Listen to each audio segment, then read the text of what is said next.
나누셨으면 좋겠습니다. 하나님 말씀은 이사야서 35장 3절과 4절입니다. 우리 같이 봉독하겠습니다. 너희는 약한 손을 강하게 하며 떨리는 무릎을 굳게 하며 겁내는 자들에게 이르기를 굳세어라 두려워하지 말라. 보라 너희 하나님이 오사 보복하시며 갚아주실 것이라. 하나님이 오사 너희를 구하시리라 하라. 아멘. 지난 주일 말씀 이루시는 하나님에 대한 이야기였습니다. 그런데 이루시는데 참 저는 이게 너무 좋다 그랬습니다. 하나님의 뜻을 이루신다, 하나님의 계획을 이루신다, 말씀을 이루신다가 아니라 뭐를 이루냐? 내가 경영하는 것. 여기서 말하는 경영은 회사를 운영하는 것이 아니라 생각하고 계획하고 뜻하는 것이다라고 얘기했습니다. 그러니까 우리가 생각하고 바라고 소망하는 것이 이루어진다라는 겁니다. 게다가 어디에 있어서? 우리의 행사. 이 행사는 한번 있고 마는 행사가 아니라 우리의 삶, 직업, 일이다라고 말씀을 드렸잖아요. 그래서 우리의 일을 하나님께 맡기면 하나님이 하나님 뜻대로가 아니라 우리 뜻대로 되게 해주시겠다, 그 이야기입니다. 그러면서 나왔던 중요한 표현이 그리하면이었습니다. 우리가 보기에는 조건이고 하나님 보시기에는 약속이었죠.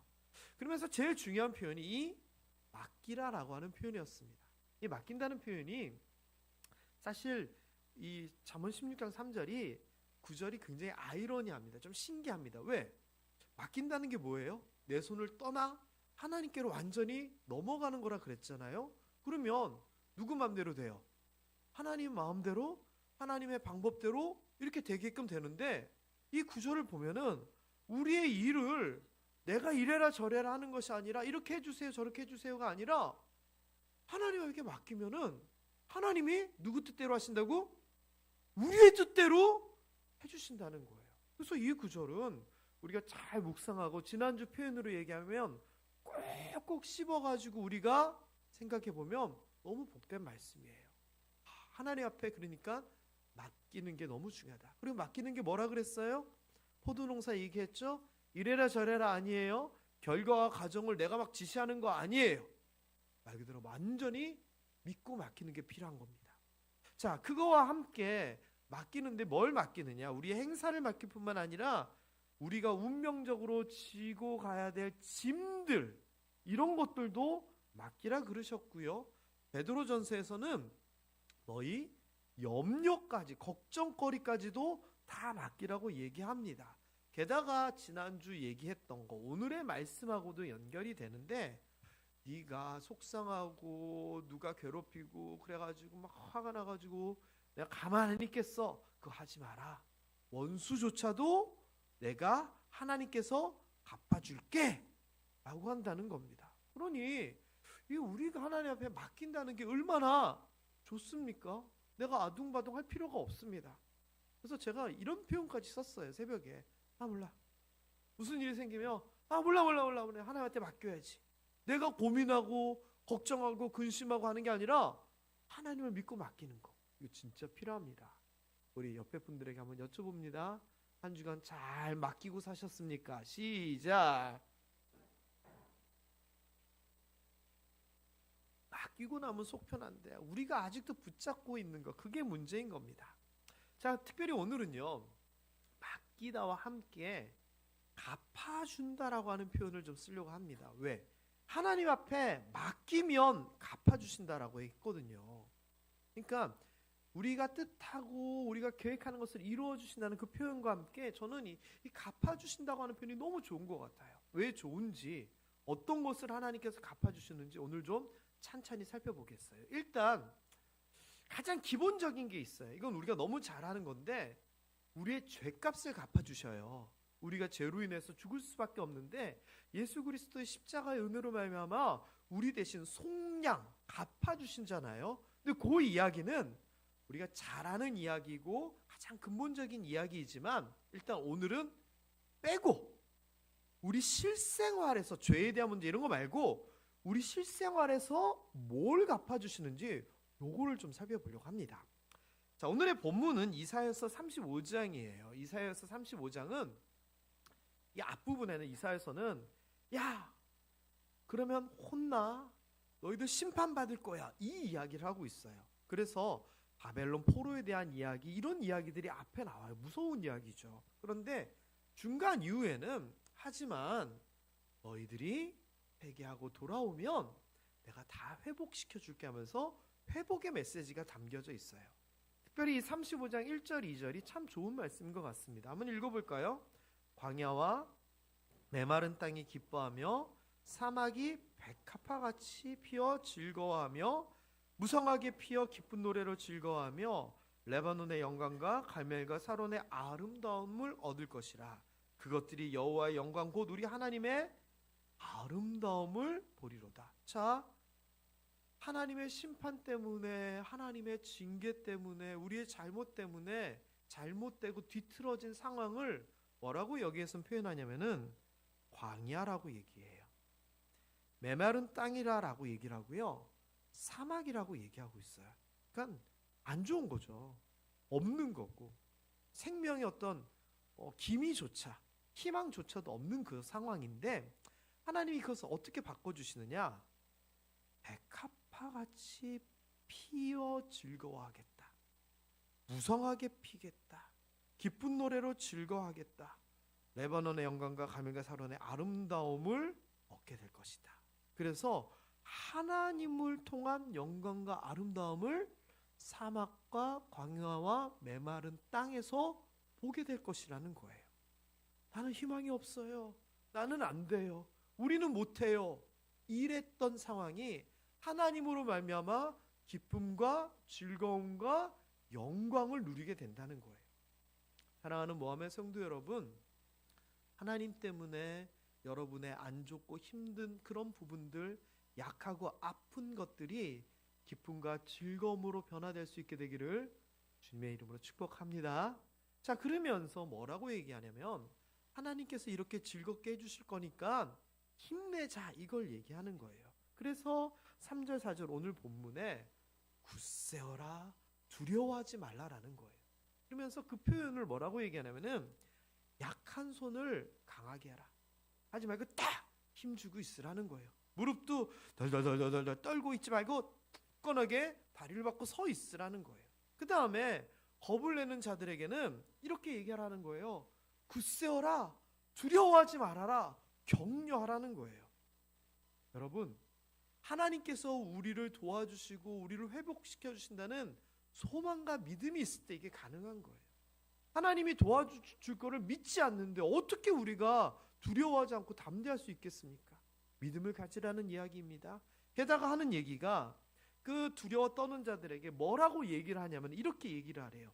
노란 글씨, 오늘의 본문입니다. 노란 글씨만 읽어봅니다. 보라, 너희 하나님이 오사 보복하시며 갚아주실 것이라. 하나님이 오사 너희를 구하시리라 하라. 보라, 뭡니까? 자신 있는 표현이에요. 이거는 확실하기 때문에 보라라고 얘기를 하는 거예요. 제가 얼마 전에 탁구를 치고 있는데 아침마다 같이 치는 한 분이 있는데 뭔가 좀 잘 안 돼요. 그래서 제가 좀 잘 못 치지만 좀 가르쳐 드린다고, 그거 그렇게 하시면 안 되고 이렇게 하세요라고 얘기를 하면서 제가 뭐라고 얘기했냐면은, 자 보세요, 저한테 한번 줘보세요, 제가 해볼게요 라면서 보세요라고 하면서 제가 했어요. 어떻게 해야 돼요? 잘 됐어요? 잘 안 됐어요? 만일 보세요 하고 탁 했는데 틱! 얼마나 창피해요. 근데 제가 보세요라고 하면서 했다는 것은 무슨 얘기예요? 잘할 자신이 있었던 거예요. 그래서 제가 탁 했더니 막 이러시더라고요. 어깨가 좀 올라갔죠. 이 보라가 그 보라예요. 이 말을 전하는 이사야 선지자가 확신이 있는 거예요. 보라고, 하나님께서 오실 거라고. 오사. 지금은 광야와 메마른 땅과 사막 같은 이유가 뭐냐? 우리가 하나님을 떠나고 하나님이 우리를 돌아보지 않으셔서 그런 건데, 봐봐, 이제 하나님이 오실 거야. 확신을 가지고 얘기하는 거예요. 그래서 오셔서 어떻게 하느냐? 보복해 주시겠다는 거예요. 보복이라는 말이 좋은 말이에요, 나쁜 말이에요? 참 그렇죠. 그런데 하나님이 보복해 주신대. 그리고 오늘 표현이에요. 갚아주신대. 그리고 우리를 구해주신다는 거예요. 보복, 갚아주심, 구하심이 우리에게 있게 되길 또 다시 한번 주님의 이름으로 축복합니다. 자, 그런데 이 보복하시고 갚아주신다라고 하는 요 두 구절이 사실은 옛날 성경, 개역 한글이라고 불리는 옛날 성경하고 조금 헷갈리게 되어 있어요. 뭐 중요한 건 아니지만 굳이 또 이 구절을 가지고 좀 설명을 좀 하자면, 너희 하나님이 오사 보복하시며 갚아주실 것이다 라고 얘기했는데, 이 앞부분의 보복은 낙함이라고 하는 단어를 써요. 낙함, 복수, 보복을 의미하는 거예요. 이건 뭐예요? 안갚음을 가지고 있다가 되갚아주는 게 보복이에요. 그래서 이거를 복수라고 하든지 보복이라도 이렇게 표현했으면 되는데, 옛날 성경에는 보수하시다라고 하는 표현을 썼어요. 그래서 이제 성경을 잘 모르시는 분들은 하나님께서 잘못된 것들을 고쳐주신다는 얘기인가? 이렇게 착각을 하기도 했는데, 이 보수의 보자는 갚다라고 하는 뜻이고요. 갚을 보자에다가 수는 원수 숫자예요. 그래서 하나님께서 원수를 갚아주신다 그래요. 그래서 이 표현을 보복이다라고 번역을 했어요. 자, 그런데 이 뒤에 갚아주신다라고 하는 이 표현이 문제인데, 이게 뭐냐면은 괴물이라고 하는 단어인데, 이 괴물은 원수를 갚는 이것도 다 포함이 돼서 뭔가를 했으면은 거기에 응당 따르는 대우를 해주는 거예요. 만약 잘했으면 보답을 하는 거고, 잘못했으면 벌을 주는, 이런 게 괴물이라고 하는 단어거든요. 그래서 이 괴물을 왜 제가 설명을 하냐면은, 옛날 성경에는 앞에는 보수, 뒤에는 보복이라고 이렇게만 했어요. 그러니까 보수, 보복 하면은 이 개념 자체가 원수만 갚아주는 이런 개념이라 생각하는데, 그렇지가 않아요. 이 개역 개정은 나쁜 원수를 갚아주는 개념과 함께 좋은 거는 상을 주고 보상해주는, 좋은 갚아주는 의미도 있기 때문에, 새로 바뀐 성경에서는 앞에는 원수를 갚아주는 이야기, 뒤에는 잘한 것도 챙겨주는, 이런 의미로서 번역을 했어요. 그래서 여기에서 갚아주실 것이다 라고 하는 이 표현은 뭘 의미하냐면은, 우리가 뭔가를 했을 때 그냥 결과가 나타나지 않고 헛되어 버리는 그런 게 아니라, 네가 뭔가 노력을 했으며 노력한 거대로 보상을 해주시겠다는 그런 이야기예요. 그리고 네가 뭔가 손해를 봤으면 하나님께서 메꿔주시겠다는 거고, 누군가 너에게 해코지를 했으면 내가 대신 쾅 갚아주겠다는 얘기가 말 그대로 갚아주신다는 거예요. 저는 우리 여기 앉아계신 모든 성도님들, 잘한 거는 하나님께서 보상해 주시고, 못한 거는 하나님께서 다 메꿔주시고, 혹시 여러분 속상하게 하는 사람이 있으면 하나님께서 뒤로 가셔서냐 뒤통수 한 대 탁! 그러면 제가 이런 얘기하면 안 되나요? 에이, 몰라요. 하나님께서 이렇게 해주신다고 했으니까 갚아주시게 되기를 주님의 이름으로 축복합니다. 이렇게 갚아주시는 이야기, 성경에 몇 가지 중요한 포인트들이 있더라고요. 3가지만 제가 찾아봤어요. 뭘 갚아주시느냐? 첫 번째는 방금 봤더니 원수를 갚아주시는 이야기들이 나와요. 내가 한이 맺히고 속상한 거를 하나님이 갚아주시는 거예요. 나는 못하는데, 안 하고 있는데. 다윗이 사무엘상 25장 39절에 보면 나발이라고 하는 사람이 죽은 이야기를 가지고 이렇게 얘기해요. 나발에게 당한 나의 모욕을 하나님께서 갚아주셨다. 그래서 내가 그것 때문에 해코지하고 복수하는 그 악한 일을 안 하게 만들어 주셨다, 이 이야기를 해요. 이게 무슨 얘기냐면, 이 나발과 관련된 설명을 좀 들어보시면 이해가 될 거예요.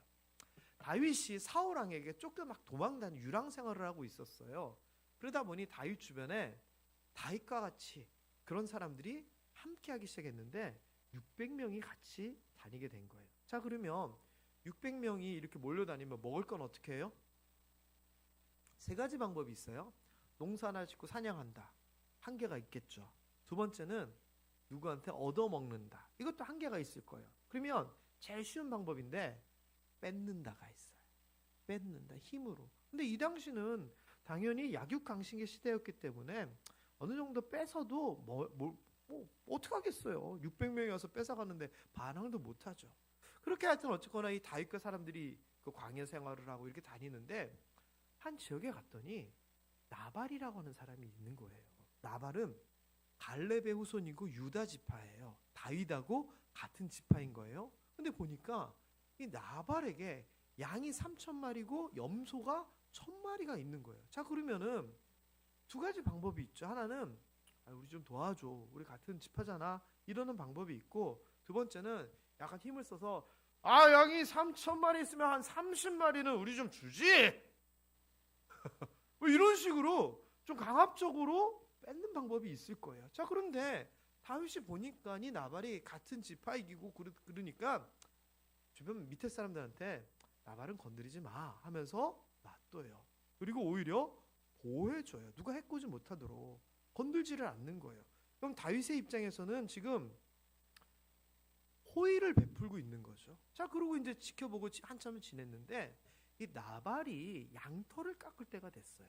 그러니까 우리로 치면 포도 따고 추수하는 거예요. 축제예요. 그래서 사람들을 동원해서 양털을 깎고 그 양털을 이제 팔고 이러면서 이 성경에 보면 떡과 물과 고기를 준비했다라고 얘기해요. 그러니까 이제 일하는 사람들하고 해서 막 잔치를 벌이는 거지. 이제 수확을 얻는 거니까. 그래가지고 막 시끌벅적한 거예요. 그래서 다윗이 그걸 멀리서 보고 10명을 추려가지고 가서 우리가 다윗이 보냈다라고 얘기를 하고, 그동안 우리가 너희를 선대하고 했으니 이 좋은 날 우리에게도 먹을 것을 좀 나눠줘서 잔치 같이 합시다. 이렇게 부탁을 하라고 10명을 보내요. 참고로 10명을 보냈다는 것은 엄청 많이 얻어오겠다는 거예요? 어느 정도 얻겠다는 거예요? 어느 정도인 거예요? 100명이 아니라 10명을 보내거든요.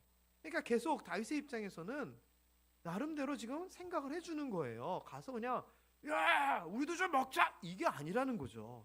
그래가지고 10명을 보내가지고 이 10명이 가가지고 우리 다윗이 보내가지고 왔는데 우리가 그동안 이래 했고 하니까 이 좋은 날 우리에게도 먹을 것 같이 좀 달라고 이 얘기를 해요. 그랬더니 나발이 뭐라고 얘기하냐? 성경에는 조금 다르게 돼 있는데 그냥 제 표현으로 다윗이고 나발이고, 그래서 이름이 나발인가 봐요.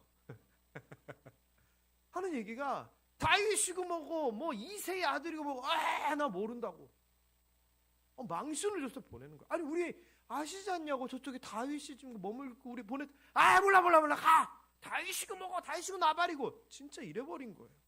그래가지고 이 이야기를 듣고 다윗이 너무 화가 나가지고 600명 중에 200명은 남겨두고 400명을 데려가자. 야 그동안 우리가 좋게 해줬더니 이 사람이 겁이 없네. 이렇게 모욕을 주고 가서 싹 쓸어버리자. 다윗이 화가 나버린 거예요. 그래서 400명을 데리고 가게 됐네요. 자, 그런데 이 나발에게는 누가 있었냐면은 아비가일이라고 하는 아내가 있었어요. 이 아비가일은 지금도 이 아비가일의 이름을 따서 서양권에서는 이름이 많아요. 이 아비가일이 누가 왔다 갔다 하는 얘기를 들었고 뭐 다윗이 뭐 달라 그랬는데 남편이 뭐 다 듣고서는 아차 싶은 거예요. 그래가지고 어떻게 했냐면 자기 종들한테 얼른 음식 있는 거 다 지금 다 챙기라고 해가지고는 다윗이 오는 길목에 가요. 그리고서는 공손히 엎드려가지고 음식을 딱 드리면서 우리 남편이 철이 없어요.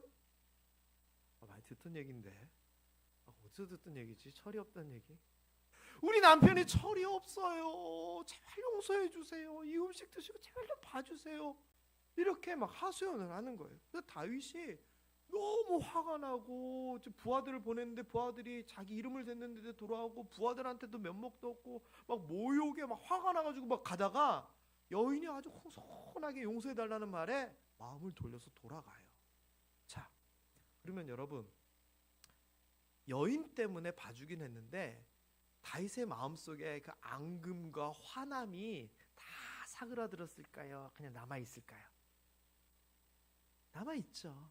부글부글 끓죠.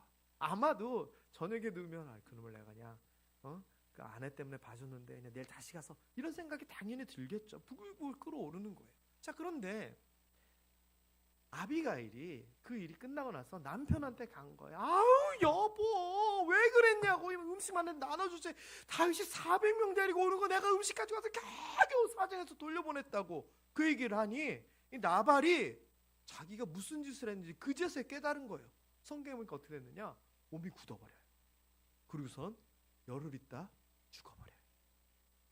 참고로 이제 여담인데 다윗이 그 이야기를 듣고 나발에게로 가고요. 아비가일을 아내로 맞이하는 그 얘기가 뒤에 나와요. 자, 그런데 일단 나발이 죽었다 본문이 그 다음에 이어지는 거예요. 나발이 죽었다는 얘기를 딱 듣고 이렇게 하나님 앞에 얘기하는 거예요. 만일 자기가 화가 나가지고 400명을 끌고 와가지고 나발을 죽이고 그랬으면 그거는 어쨌거나 죄잖아요. 그런데 아하, 내가 아비가일 때문에 참고 있었더니 열흘 만에 하나님께서 내 모욕을 대신 갚아주셨구나. 나로 하여금 죄 짓게 하지 않으셨구나. 그 이야기를 하는 거예요. 여러분, 우리가 누구에게 복수하고 누구에게 보복하려면 선한 마음으로는 안 되잖아요. 그렇잖아요. 그런데 그것까지도 하나님 앞에 맡기라는 게 성경의 얘기였어요. 원수 내가 갚아줄게, 나한테 맡겨. 그 얘기잖아요. 그래서 이 다윗이요, 시편에 보면은 이런 내용들이 다 이제 영향이 있었겠죠. 이렇게 표현을 써요. 그들, 악한 사람들이에요. 그들이 하는 일과 그들의 행위가 악한 대로 하나님 갚아주세요. 그들의 손이 지은 대로 그들에게 갚아서 그 마땅히 받을 것으로 그들에게 갚아주세요. 이 내용이 뭐예요? 하나님, 악한 사람들이 악한 짓 했으니까 하나님 kok사히 다 갚아주세요. 그렇게 지금 기도하는 거예요. 여러분, 누구만 생각 떠올리면 막 부글부글 올라오고 옛날에 나를 괴롭히고 또는 나에게 손해 끼치고 나한테 욕하고 막 이랬던 것 때문에 막 머리카락이 쭈삣쭈삣 쓰고 아직도 마음에 해결 안 되시는 분 계세요? 400명이 굴고 가지고 그냥 때려버려야 되겠다, 죽여버려야 되겠다, 이 정도의 감정이 남아있으신 분이 계세요? 그러면 이 구절을 묵상하세요. 하나님, 그 사람이 하는 일과 그들의 행위가 악한 대로 하나님 갚아주시옵소서. 이게 맡기는 거예요. 다윗이 그렇게 고백하잖아요. 그래서 지난 주일날 말씀드렸던 이 구절, 너무나 저는 우리에게 필요한 구절인 것 같아요. 누가 너무 믿고 너무너무 힘들면은 내가 어떻게 해코지 할 필요가 없어요. 원수 갚는 것이 하나님께 있으니 하나님께 맡기면 하나님께서 갚아주시는 거거든요. 그래서 여러분, 사람 때문에 힘드신 분들이 있으면 하나님께 맡김으로 말미암아 자유함을 얻게 되기를 주님의 이름으로 축원합니다. 아유, 목사님, 그래도 내가 손해를 얼마나 보고 얼마나 속상했는데요. 알아요. 하나님은 더 잘 알아요. 그러면서 하나님이 걱정하지 마, 나한테 맡겨, 내가 다 갚아줄게. 그 얘기를 하시는 거잖아요. 이세벨에 대한 얘기에서도 비슷한 얘기가 나와요. 이세벨은 아합의 부인이고 이방 여인이었잖아요. 여왕이 돼서 온갖 악독한 짓 다 하고 특별히 우상들을 데리고 오고 우상 선지자들을 데리고 오고 막 그랬어요. 그리고 하나님의 선지자들을 핍박을 했어요. 그러면 핍박받는 하나님의 사람들, 엘리야 같은 사람들, 이런 사람들이 하나님 앞에 얼마나 기도했겠어요. 하나님, 저 이세벨이 우리를 괴롭히고 죽입니다, 도와주세요. 그런데 응답이 없었던 것 같아요. 하지만 하나님께서 결국 어떻게 하셨느냐, 열왕기 하에 보면은 엘리사 시대예요. 엘리사 시대에 엘리사가 자기 밑에 있는 젊은 아이를 하나를 불러요. 선지자, 아마 수련생 정도 될 것 같아요. 그러더니 야, 예후에게로 가서 하나님의 말씀을 전하라 라고 하는 거예요. 참고로 그 젊은 소녀는 말씀을 전하고 바로 문을 열고 도망을 쳐요. 자기가 한 게 너무나 겁이 나. 그 말씀이 이거예요. 예후에게 뭐라고 얘기하냐면은 너는 내 주 아합의 집을 치라. 반역을 일으키라는 거예요. 내가 나의 종 곧 선지자들의 피와 여호와의 종들의 피를 이세벨에게 갚아주리라. 이때는 아합은 죽었고요. 아합의 아들이 왕이 되어 있었고 이세벨이 거의 나라를 다스리는 수렴청정의 그런 시대였거든요. 자, 그런데 이때 네가 일어서서 왕이 되라라고 예후에게 얘기를 하는 거예요. 그러면서 나왔던 표현이 하나님의 사람들, 선지자들의 피를 내가 갚겠다라는 거예요. 우리가 피 흘리고 눈물 흘리고 속상한 거예요? 손해본 거예요? 괜찮아요. 하나님이 갚아주실 거예요. 우리가 복수할 필요 없어요. 다만 그 방법이 특별한 하나님의 방법인지 다른 사람을 통하여서인지 혹은 나를 통하여서도 갚을 수 있어요. 그런데 내가 어떻게 해야 되겠다 정하는 거, 이거 하지 말라는 거예요.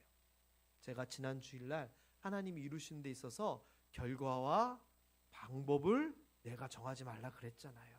하나님께서 갚으실 때 나를 통해서도 갚으실 수는 있지만 내가 이걸 하지 말라는 거예요. 그래서 이세벨을 하나님께서 그냥 놔두시느냐? 절대 그렇지 않아요.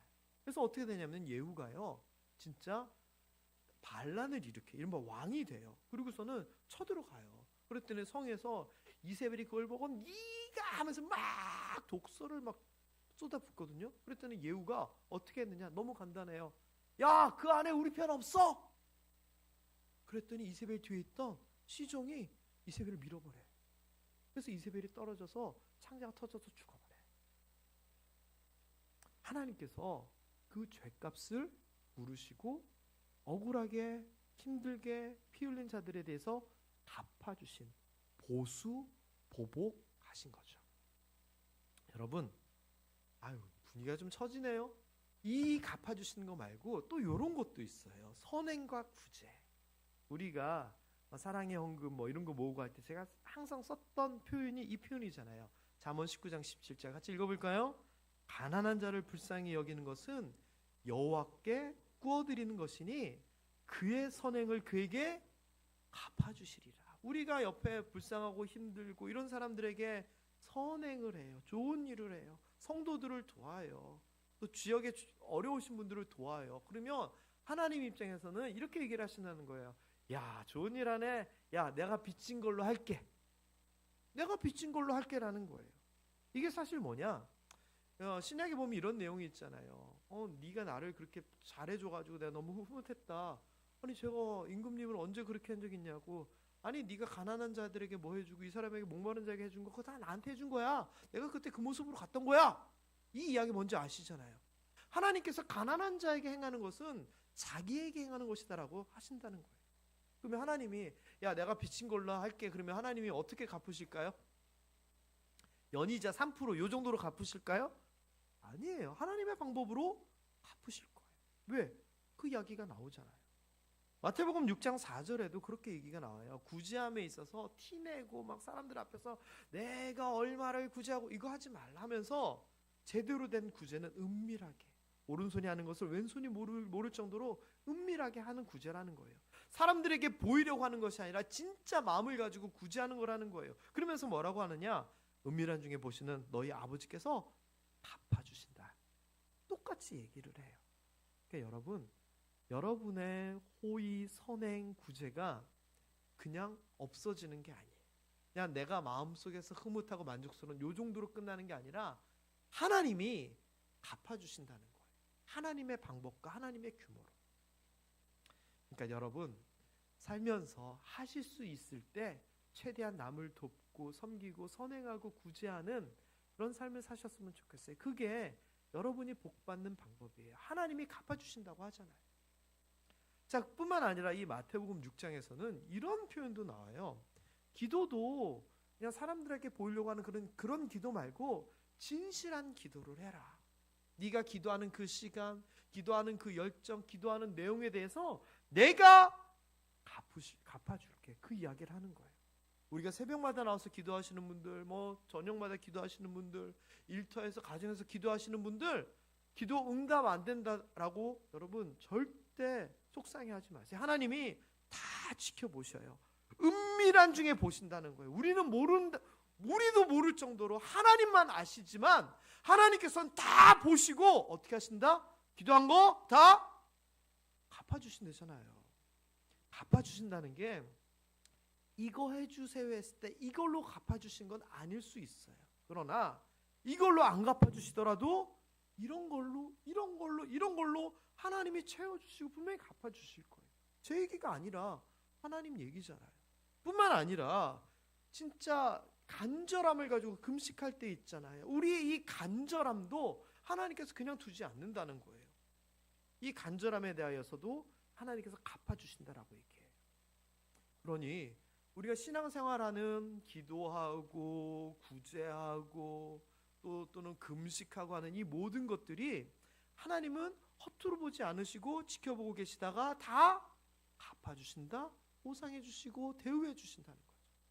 오늘 이 자리에 나와 귀한 마음으로 예배드리는 우리의 이 모습도 저는 하나님께서 분명히 갚아주실 것 같아요. 자, 그리고 더 좋은 말씀이 있어요. 더 좋은 말씀이 이사야서 61장 6절부터 쭉 나오는데요. 하나님께로 돌아오고 하나님을 위하여 헌신하고 하나님을 위한 삶을 사는 사람에 대하여 이런 표현을 써요. 여호와의 제사장이다 일컬음을 받을 것이라 하나님의 봉사자라 할 것이다 라고 얘기를 해요. 여기에서 말하는 여호와의 제사장은 너무 귀한 자리잖아요. 여호와의 제사장, 유대 지파가 있고 유대 지파 중에 제사장 가문이 있고 제사장 가문 중에서 오직 한 명이 대제사장이 돼서 하나님 앞으로 나아갈 수 있어요. 그 여호와의 제사장을 얘기하는 거예요. 그런데 누구? 하나님 앞에 온전히 예배드리며 하나님의 뜻대로 사는 사람한테 하나님의 제사장이라 일컬음을 받는다고 해요. 그리고 여러 가지 것들에 대해서 하나님을 섬기고 봉사하는 그 모습을 보면서 야, 하나님의 봉사자다. 하나님 직속에서 하나님을 위하여 일을 하는 이런 칭호를 받는다는 거예요. 자, 그러니까 우리가 하나님 앞에 예배드리고 하나님 앞에 봉사하는 것들에 대해서 이렇게 얘기를 하는 거예요. 자, 그런데 이런 사람들에게 뭐라고 얘기를 하냐면 7절부터 이렇게 얘기를 합니다. 너네가 그 일을 감당하느라고 수치도 많이 당하고 능욕도 많이 당했지? 너희가 수치받은 거 내가 갑절로 갚아줄게. 능욕 대신 능욕의 목 내가 한 목 떼줄게. 그리고 이 땅에서 너희들의 땅에서 남들보다 갑절이나 얻게 하되 영원한 기쁨이 있게 해줄 거라는 거예요. 누구에게? 하나님의 제사장, 하나님의 봉사자라 일컬음을 받는 수치와 능욕을 당하면서도 하나님 앞에서 바로 서 있던 사람들에게. 그러면서 또 하시는 얘기가 나는 정의를 사랑하고 불의의 강탈을 미워하는 사람이잖아. 그러니 내가 보기에 정의롭게 바르게 살았던 너희들에게 성실하게 갚아줄게 라는 거예요. 자, 여기에서 끝이 아니에요. 그러면 우리가 인내하고 참고 사람들이 아유 하나님의 제사장이 하나님의 봉사자야 라고 할 정도로 우리가 살았으면 하나님께서 이렇게 조금 보상을 주시는데 여기서만 그치는 것이 아니에요. 9절입니다. 좋은 말씀이니까 같이 읽어볼까요? 시작. 그들의 자손은 문나라 가운데에 그들의 후손은 만민 가운데 알리리니 무릇 이를 보는 자가 그들은 여호와께 복받은 자손이라 인정하리라. 내가 하나님의 제사장 하나님의 봉사자로서 인정받는 것은 누가 잘한 거예요?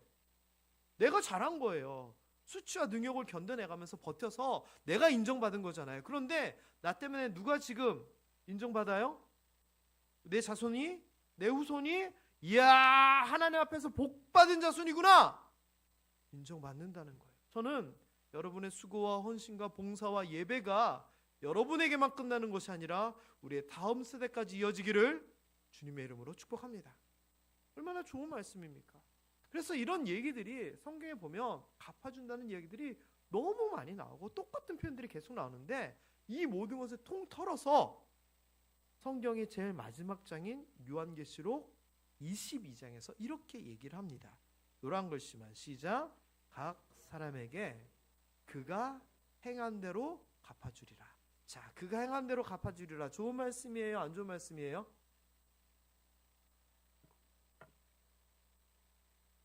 애매한 말씀이에요. 그럼 내가 잘했으면 좋게 갚아주고 잘못했으면 안 좋게 갚아주신다는 얘기잖아요. 그러면 우리가 죄 짓고 실수하고 넘어진 거 하나님께서 똑같이 갚아주시면 우리가 어떻게 해요? 감당을 못해요. 자, 그런데 걱정하지 마세요. 여러분에게는 면죄권이 있어요. 잘못한 것에 대하여서는 너희 죄가 진흙 같을지라도 주홍 같을지라도 내게로 오라. 내가 너희를 희게 하고 너희 죄를 다 도말 없애줄게. 이게 하나님의 얘기잖아요. 예수 그리스도로 말미암아 우리가 치러야 될 것, 갚아야 될 것은 아까 처음 얘기했듯이 속량. 누가? 예수 그리스도의 십자가의 보혈로 말미암아 다 이미 갚아주셨다는 거예요. 그래서 우리가 행한 대로 하나님 앞으로 나가서 만약에 잘못한 거는 잘못한 거대로 갚으려면 우리는 지옥 갈 수밖에 없어요. 죄가를 치러야 되니까. 근데 이거는 우리에게 예수님이라고 하는 면죄권이 있으니까 우리는 통과를 하는 거예요. 그럼 뭐가 남아요? 잘한 것만 남는 거예요. 우리에게는. 그래서 우리가 뭔가를 조금 했으면 하나님께서 그래 내가 보상해 줄게. 내가 갚아줄게. 이것도 했네. 내가 갑절로 해줄게. 이거 해주신다는 거예요. 그래서 이 갚아주실 것이라고 하는 이 표현이 저는 너무 좋은 것 같아요. 왜? 우리의 부족한 부분은 싹 눈 감아주시고, 우리가 뭔가 잘한 거 있으면 하나님께서 잘했어, 내가 보상해 줄게, 이거거든요. 이거 얼마나 힘이 되고 감사가 되는 말씀입니까? 그래서 저는 여기 앉아있는 우리들이 살면서 하나님 앞에 헌금하고 예배드리고 땀 흘리고 했던 이 헌신했던 것들이 있잖아요. 직분 때문에 또는 맡았던 그 일들 때문에 그 헌신, 아까 얘기 나왔듯이 하나님께서 잊지 않고 다 갚아주실 거예요. 그렇게 갚아주시는 줄 믿습니다. 그리고 우리가 하나님 앞에 기도했던 거 하나님께서 은밀한 중에 다 보신다고, 그리고 갚아주신다고 했잖아요. 여러분들이 평생 쌓아온 이 기도의 탑들 하나님께서 다 갚아주실 줄 믿습니다. 또 우리가 눈물 흘리고 속상해하고 가슴 치면서 이랬던 상황과 사건과 사람들에 대한 문제 하나님께서 다 갚아주시고, 사람에게는 말을 못했던 억울한 것들 있잖아요. 오해받고 막 그랬던 거, 억울함까지도 저는 하나님이 다 갚아주실 줄 믿어요.